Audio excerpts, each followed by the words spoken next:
तो नरहरदेव जी गोरीलाल ठाकुर जी की सेवा करते थे और गोरीलाल कुंज के मुख्य अर्चक।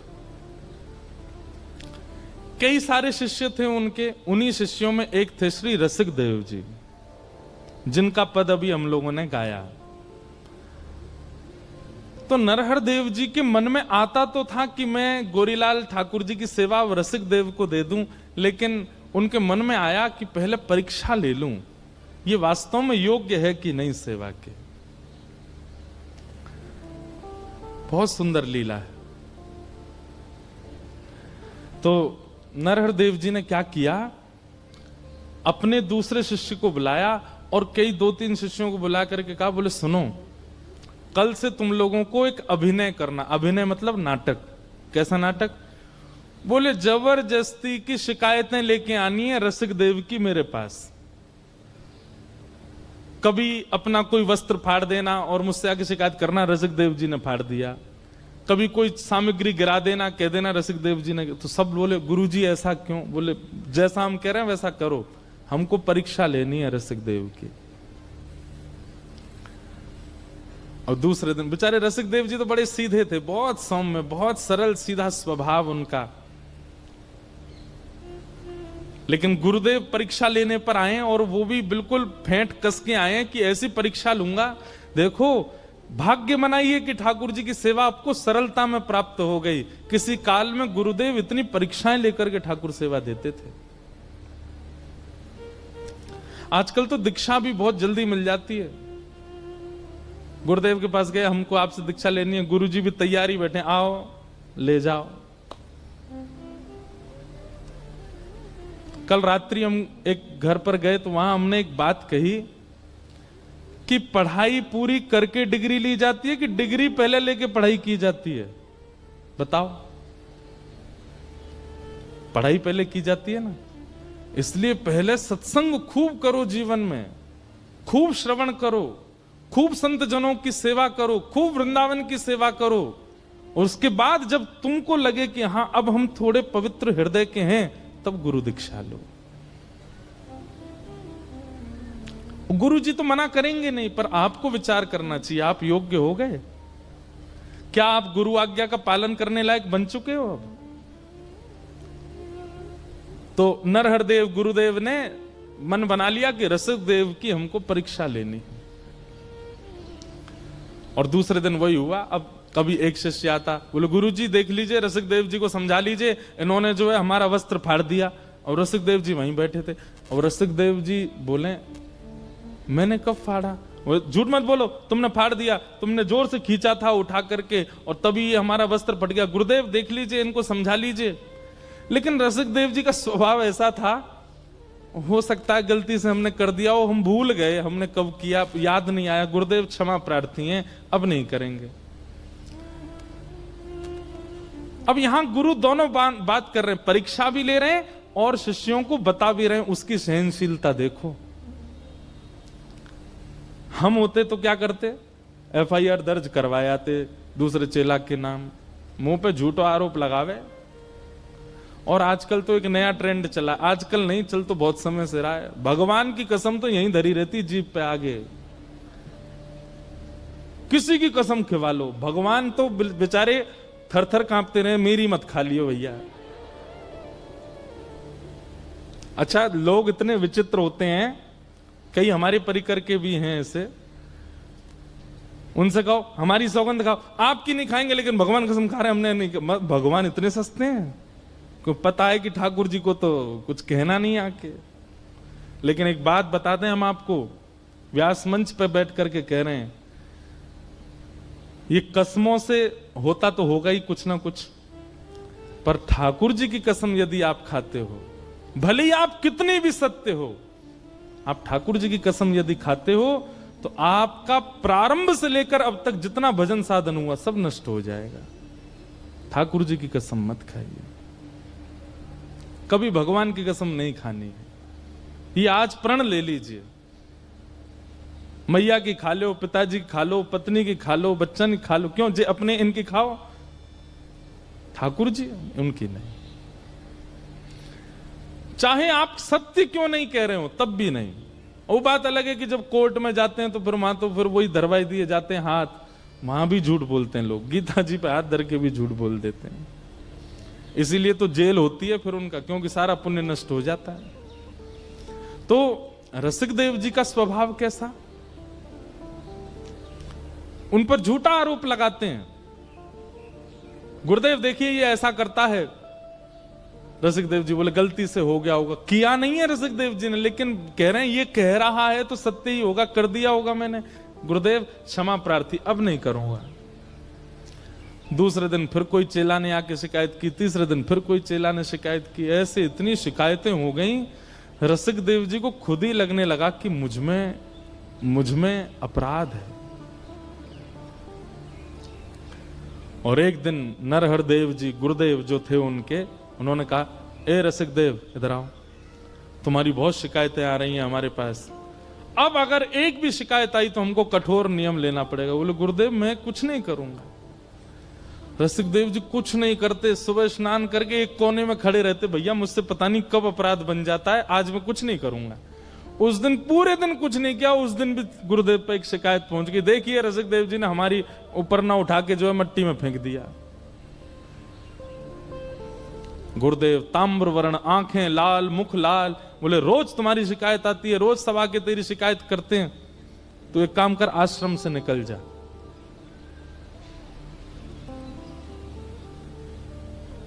रसिक देव जी हाथ पैर कांप रहे हैं, रो रहे हैं। बोले गुरुदेव मैंने अपराध किया, उसका मुझे दंड आप आश्रम में ही दे दीजिए, लेकिन मुझे दूर मत कीजिए, मैं आपको देखे बगैर रह नहीं पाऊंगा। एक बार को प्रिया प्रियतम के नित्य दर्शन ना हो मुझे स्वीकार है, पर मेरे गुरुदेव मुझे ना दिखें ये मुझसे सहन नहीं होगा। गुरुदेव बोले सुन, हमारी आज्ञा मान और आश्रम छोड़ के चला जा, अभी जा। रसिक देव जी बोले गुरुदेव दूसरी बार कहना नहीं पड़ेगा आपको, मैं जाता हूं। और अपने सब गुरु भाई जो शिकायतें करते थे वो अंदर ही अंदर वे सब रो रहे हैं, क्योंकि रसिक देव जी ने कुछ किया नहीं, ये तो गुरुदेव करवा रहे हैं। सबसे क्षमा प्रार्थी हो गए, मुझे क्षमा कर देना गुरु भाई, मैंने जो किया मुझे क्षमा कर देना। और अपने गुरुदेव की चरण रज को लेकर के एक पोटली में और आश्रम को प्रणाम करके, गुरुलाल जी को प्रणाम करके निकल गए। और यमुना तट पर जाकर के इतना रोए, इतना विरह व्याकुल, अपने हृदय पर हाथ रख करके बस रुदन करते रहते हैं।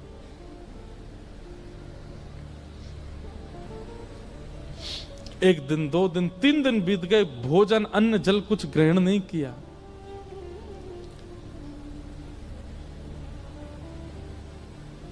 लेकिन रसिक देव जी के इतनी ख्याति थी कि उनके कई वैष्णव बाहर के ऐसे थे ब्रजवासी जो उनको घेरे रहते थे, तो वे सब लाते, उनको प्रसाद पवा देते, उनके वस्त्र धो देते, उनकी सेवा कर देते।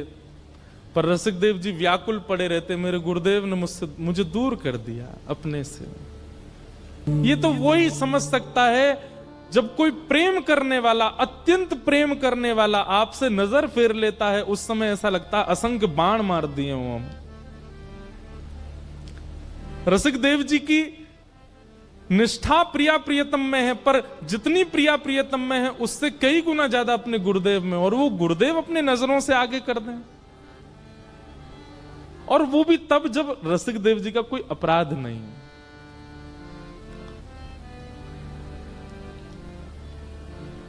चले गए वृंदावन तट, यमुना तट पर बैठे हैं। कुछ दिन लगे उनको ठीक होने में, संभलने में।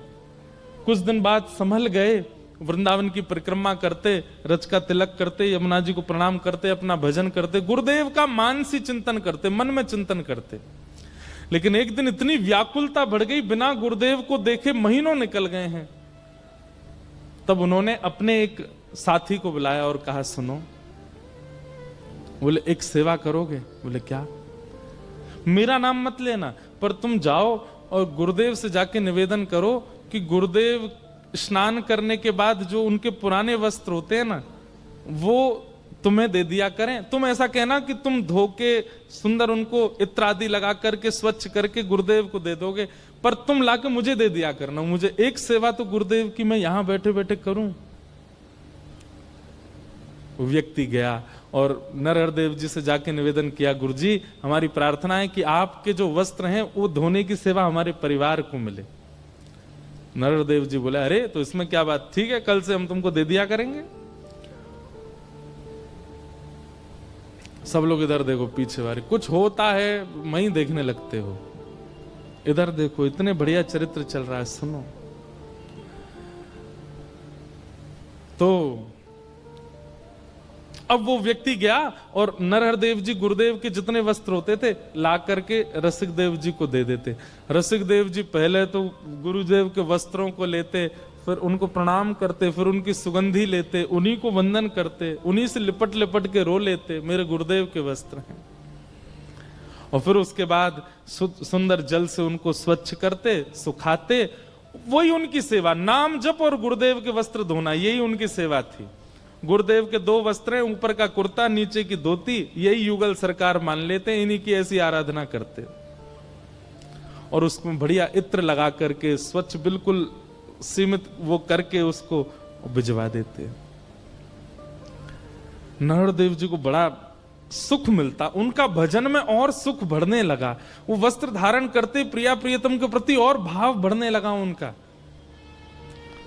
जब अपना भाव बढ़ता देखा ठाकुर जी के प्रति, 2-4 दिन में उनको लगा इतना प्रेम पिछले बीते सालों में मुझे ठाकुर जी से नहीं हुआ, कि जब से ये वस्त्र धो के लाने लगा मेरा प्रेम ऐसा अटूट हो गया ठाकुर जी से।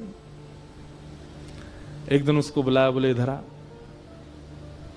वो वस्त्र तू ही धोता है? जी गुरुदेव। झूठ मत बोलना, अगर तेने झूठ बोला तो मैं श्राप तो नहीं दूंगा, लेकिन गुरुदेव के सामने झूठ बोलेगा तेरा भजन नष्ट हो जाएगा। वो घबरा गया, बोले गुरुदेव मैं नहीं धोता हूं, क्षमा दृष्टता क्षमा करें। आपके परम रसिक शिष्य श्री रसिक देव जी वो यमुना तट पर बैठे, आपने उनको दूर कर दिया गुरुदेव, वो बहुत रोते हैं आपकी व्याकुलता में, वो आपके वस्त्र धोते हैं, मैं आपसे वस्त्र लेके वहां चला जाता हूं, वो धोते हैं, वो आपके युगल वस्त्रों को युगल मान करके पूजा करते हैं, सेवा करते हैं, इत्र लगाते हैं, धोते हैं, सुखाते, फिर भेजते हैं। नरहरदेव जी के नेत्र बंद हो गए, नेत्रों में आंसू आ रहे हैं, क्योंकि इतना प्रेम ठाकुर जी के प्रति किसी सामान्य की सेवा से नहीं हो सकता। शिष्य की सेवा से भी गुरु का प्रेम बढ़ता है। लोग कहते हैं गुरु पहलवान, गुरु मेहरबान तो चेला पहलवान, पर कभी कभी चेला पहलवान हो ना तो गुरु पर भी ठाकुर मेहरबान होते हैं। शिष्य अपना शिष्यत्व देखे। लेकिन नरहरदास जी ने अपने चेहरे, अभी परीक्षा पूरी नहीं हुई और महाराज उतार करके वस्त्र उसके मुंह पर मार दिए।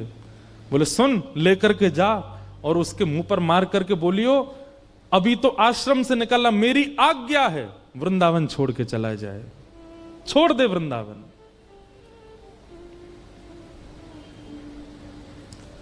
वो घबरा गया, बोले गुरुदेव ऐसा मत। बोले नहीं तो तुझे भी निकाल दूंगा, जाकर के कह दे उसको वृंदावन छोड़ के चला जाए। परीक्षा की पराकाष्ठा। एक बात तो स्पष्ट हो गई भैया इस भक्त चरित्र में कि बिन परीक्षा प्रेम लक्षण चित्त में प्रकट होगा नहीं। और हम परीक्षाओं से डरते हैं, हम परीक्षाओं से भागते हैं, परीक्षाओं से बचते हैं।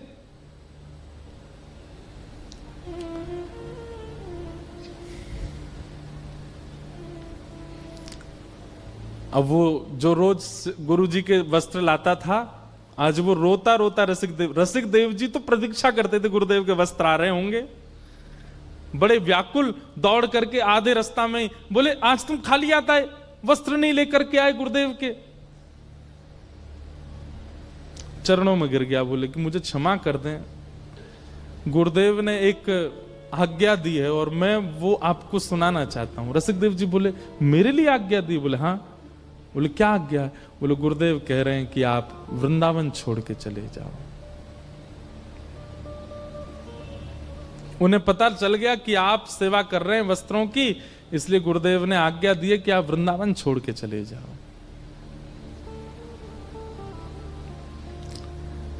सुनते ही रसिक देव जी के नेत्र सजल हो गए। विचार कर रहे हैं, ऐसा अपराध मैंने क्या किया, आश्रम से निकाल दिया, वृंदावन से भी दूर हो। अरे गुरुदेव के अलावा ये वृंदावन ही तो था, ये लता गुल्म पत्र यमुना जी और ये रज ही तो थी जिससे मेरे प्राण बच रहे थे। अब इससे दूर कैसे जाऊं? लेकिन गुरु की आज्ञा है। जो उनकी थोड़ी बहुत सामग्री थी उठा करके अपने कंधे पर टांग करके श्री रसिक देव जी वृंदावन छोड़ के चले गए और वृंदावन छोड़ करके अब मथुरा में रहने लगे। कम से कम ब्रज में तो रहूं। अब फिर वही हुआ, महीनों तक तो उनको लगा ठीक होने में। महीनों बाद जब रसिक देव जी ठीक हुए, थोड़े व्यवस्थित हुए, गुरुदेव की याद आने लगी। बंधु, सुनने में आपको थोड़ा अटपटी नहीं लग रही कथा? क्योंकि हमारा स्वभाव ऐसा है ही नहीं। इतनी नकारताएं अगर हम अपने जीवन में देख लें, हम तो त्याग ही कर देते हैं। अरे गुरुजी लो अपनी कंठी माला धरो। पर संबंध वो अच्छा जिस संबंध में हमारा सामने वाला चाहे जैसा हो, हम उसका त्याग ना करें। संबंध वो अच्छा।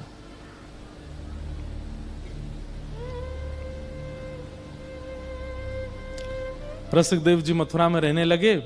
कुछ दिन बाद थोड़े ठीक हुए तो ठीक होकर के अब सोचने लगे, गुरुदेव के दर्शन तो कर नहीं सकता, वस्त्र भी छू नहीं सकता, कैसे क्या करूं?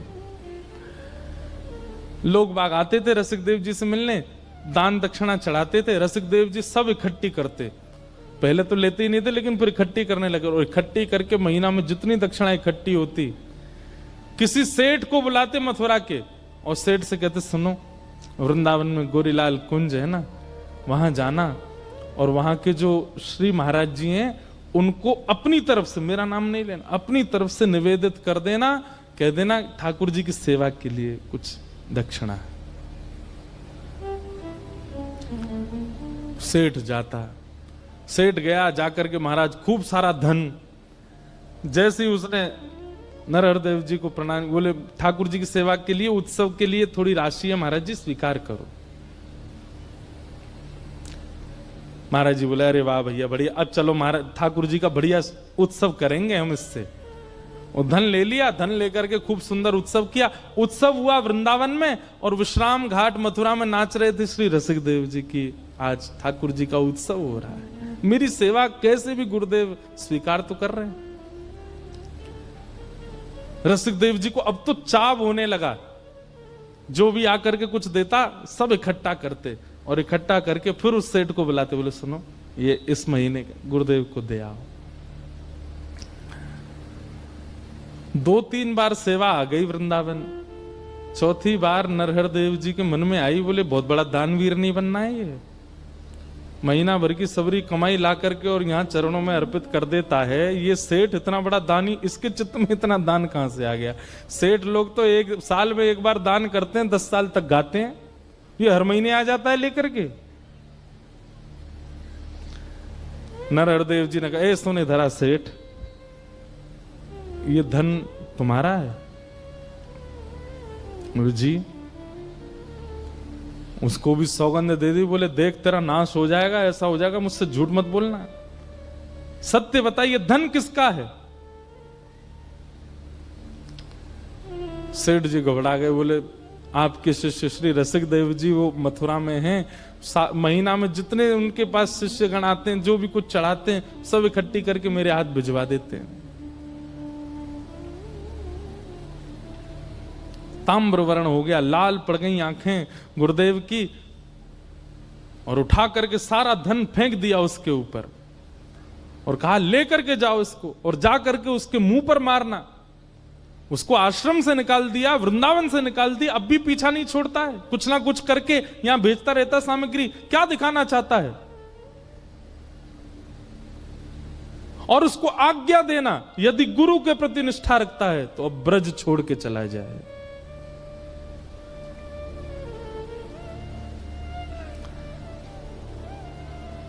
सेठ जी वापस गए, और रसिक देव जी के चरणों में वह दक्षिणा अर्पित कर दी। बोले कि गुरुदेव बहुत नाराज हो गए, आज उन्हें पता चल गया कि आप सेवा भेजते हैं और उन्होंने आज्ञा की है कि आज सूर्यास्त होने से पहले पहले ब्रज छोड़ के चले जाओ।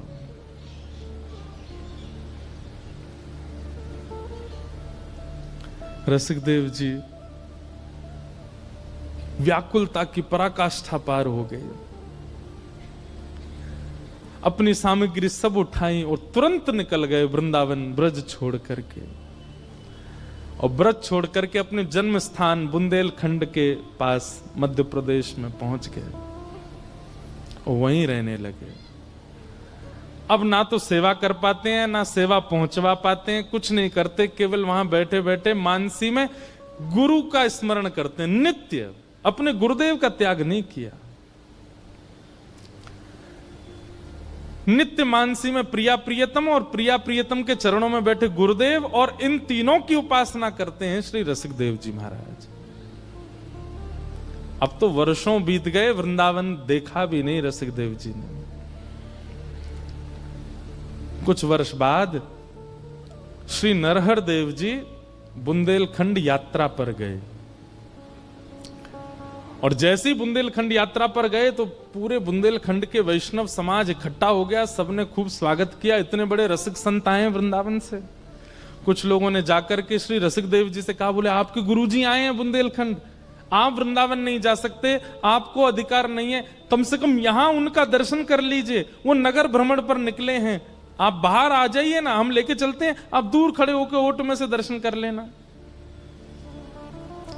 रसिक देव जी रोने लगे, हाथ पांव चलाने लगे, बोले मेरा मन तो बहुत है कि मैं गुरुदेव को एक बार देख लूं, लेकिन मुझे भय इस बात का कहीं उन्होंने मुझे देख लिया तो वो प्रसन्न मुद्रा में होंगे, हंस रहे होंगे, कहीं मुझे देख करके उदास ना हो जाएं, दुखी ना हो जाएं, मेरे मुख से कहीं उनके चित्त पर मलिनता ना आ जाए। सुनो, तुम जाओ और गुरुदेव को देखना, उनकी रूप माधुरी का दर्शन करना और उनके नेत्र कैसे लग रहे हैं, नासिका कैसी, कान कैसे, चरण कैसे, और जो वो चल के चले जाएं उनकी रज लिया ना। ऐसी गुरु निष्ठा ये केवल सुन लीजिए, आज तो देखने में मिल भी नहीं सकती। हम जब जाते हैं तो सब हमको प्रणाम करते हैं, जय श्री कृष्ण करते हैं, वहां जाते हैं सब वैष्णव खड़े हो गए, कोई कुछ लाते हैं, कुछ इतना सब स्नेह देते हैं, पर बुरा नहीं मानिएगा। कल कोई यहां पर आकर के कह दे महाराज जी कल रात को पी रहे थे, तो आप लोग एक क्षण नहीं लगाओगे, भले ही वो बेचारा ये कहना भूल जाए कि चाय पी रहे थे, इतने में ही आपकी निष्ठा नष्ट हो जाएगी। ये संसार का स्वरूप है। मैं और आप तो आज इस स्थिति में कि हम केवल ये 4 घंटा बैठ के चर्चा कर लें, इतना ही बहुत है, इसके अलावा हमसे कुछ होना नहीं है। हम यहां से जाके भी कुछ गलती करेंगे और यहां आते हैं तब भी कुछ गलत करके ही आते हैं।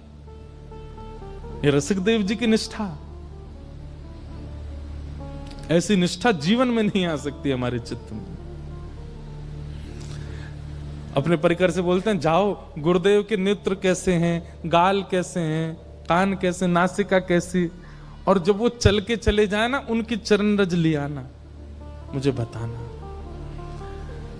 परिकर जाता है, आकर के बताता, बोले गुरुदेव के बाल थोड़े से पक गए, गुरुदेव के नेत्र ऐसे हैं, गुरुदेव थोड़े वृद्ध हो गए, धीमे धीमे चलते हैं। सुन करके श्री रसिक देव जी रोने लगे। रज जैसे ही आई, माथे से लगाई, कंठ पर लगाई, मुख में धारण कर ली, मेरे गुरुदेव के श्री चरणारविंद चित्त से लगा करके पूरी रात चिंतन करते रहे। अब तो रसिक देव जी की ऐसी स्थिति हो गई कि रसिक देव जी अपनी कुटिया में बैठते हैं और नेत्र बंद करके अपने गुरुदेव का स्मरण करते हैं। वहां गुरुदेव के साथ क्या घटना होती है वो रसिक देव जी को यहां बैठे बैठे दिखने लग जाता है। एक दिन बुंदेलखंड यात्रा पर रात में गुरुदेव स्नान करने के लिए ब्रह्म मुहूर्त में निकले, तो उस समय पे प्रकाश के लिए टॉर्च तो होती नहीं थी, तो दिया हाथ में लेकर के गुरुजी जा रहे थे, हवा जोर की चली, दिया बुझ गया, और दिया जैसे बुझा तो एक वृक्ष की टहनी थोड़ी नीचे थी, वो गुरुदेव के माथे पर लग गई और जैसे ही लगी, यहां ब्रह्म मुहूर्त में श्री रसिकदेव जी अपनी कुटिया में रोने लगे और माथा पकड़ करके कहने लगे, अरे कोई जाओ, मेरे गुरुदेव के माथे पर लगी है, अभी अभी एक टहनी लगी है। रसिकदेव जी के परिकर ने उनका हाथ जैसे ही दूर किया तो चोट लगी गुरुदेव को, पर रक्त निकला श्री रसिकदेव जी के। ऐसी स्थिति।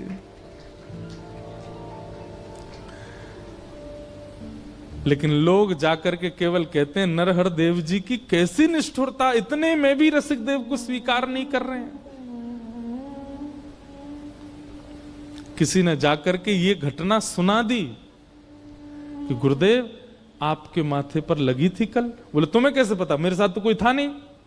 बोले भगवान, आपका एक शिष्य बैठा है यहां से थोड़ी दूरी पर, आपके साथ कुछ भी घटना होती है उसे पता चल जाता है। परसों आपको एक बूढ़ी मैया ने गर्म दूध पिला दिया था, आपका मुख जल गया था। बोले हाँ, जला आपका मुख, छाले पड़े रसिकदेव जी के। बोले उसको स्वीकार कर लो। तुरंत अपना जो साथ में था कुछ भी उठाकर बोले, भाग यहां से, उसका नाम मत लेना मेरे सामने आकर के।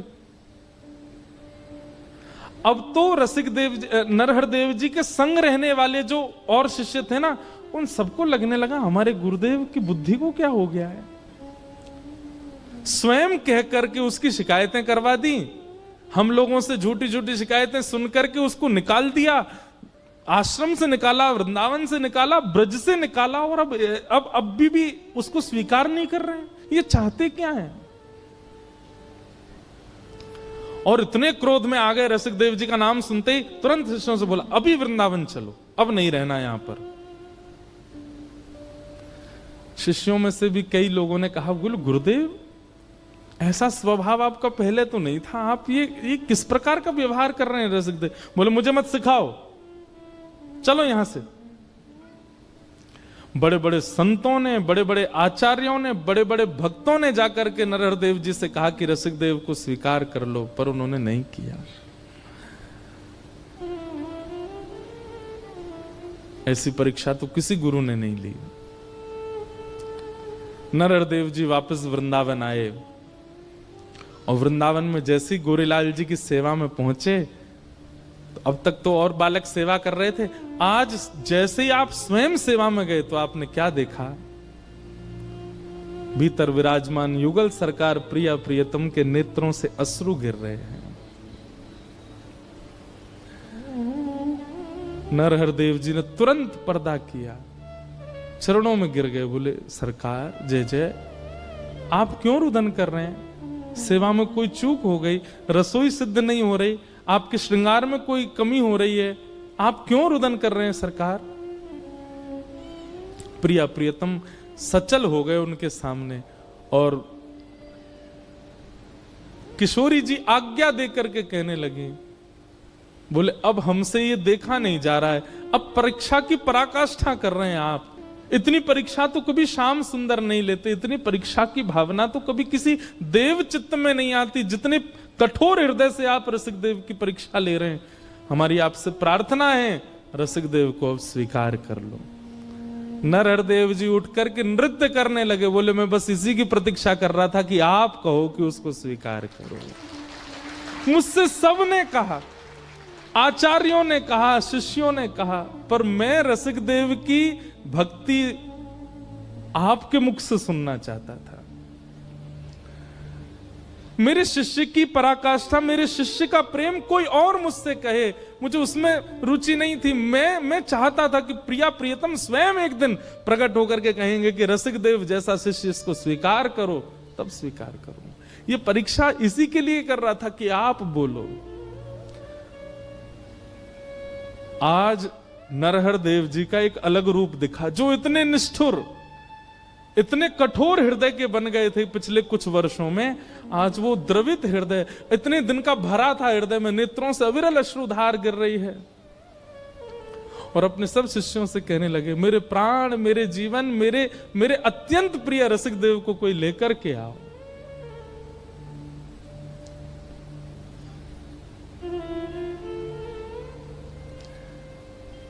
शिष्यों ने जाकर के श्री रसिक देव जी को कहा, बधाई हो गुरु भाई, श्री गुरुदेव आपको वृंदावन बुला रहे हैं। और ये शब्द सुनने के लिए रसिक देव जी के कान तरस गए थे कि मुझे गुरुदेव पुकारे। पैदल ही निकल पड़े बुंदेलखंड से, रोते बिलखते श्री रसिक देव जी आए वृंदावन। और जैसे गोरीलाल कुंज में आकर के श्री गुरुदेव को आज वर्षों बाद देखा, लिपट गए एक दूसरे के अंक से। यहां दोनों का मिलन हो रहा है और भीतर प्रेमाश्रु पुलकित हो रहे हैं श्री श्यामा श्याम के नेत्रों से अविरल अश्रुधार।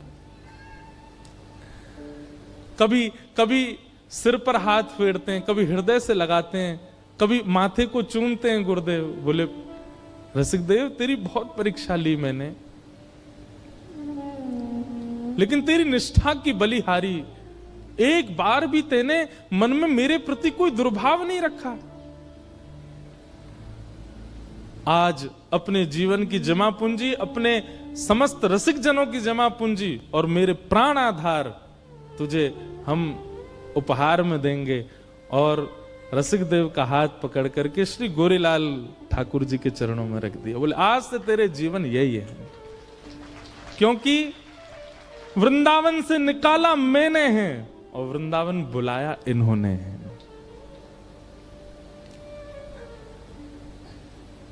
मैं तुझे वृंदावन बुलाऊं ये मुझ तक सीमित होता। गुरु तो कृपा कर देता है, शिष्यों पर बुला लेता है, पर मैं तो चाहता था मेरे रसिक देव को प्रिया प्रियतम बुलाऊं, और इन्होंने कहकर के बुलाया कि रसिक देव को बुलाओ। आज से यही तेरे सर्वस्व। ऐसे श्री रसिक देव वही गाते हैं, भाग्य बनो वृंदावन पाए,